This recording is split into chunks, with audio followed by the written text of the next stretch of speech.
काय भाव आहे. अरे तुकोबराचे डोळे झाकलेले काय बाप.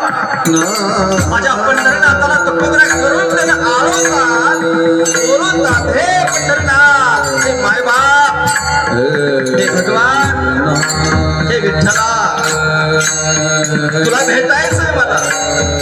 अरे एक क्षण जर तू मला दिसला नाही, नाम आलं नाही की असं वाटतं तो दिवस माझा व्यर्थ गेला रे.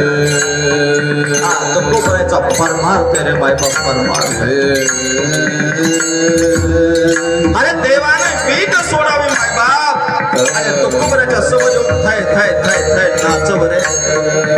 ज्या तुकोबराला भगवान आला हे सुद्धा कळत नव्हतं, पण माझ्या जगद्गुरु तुकोबरा भगवंताला आळवत होते. त्या आळवण्यामध्ये किती प्रेम होतं रे माय बाप, किती तळमळता. अरे देव सहजासहजी भेटत नाही रे, नाही रे, तो एवढा सोपा नाही आहे. एकदा भजन केलं की तो यावा. अरे त्याच्याकरता शुद्ध भाव लागत असतो, लक्षात ठेवा.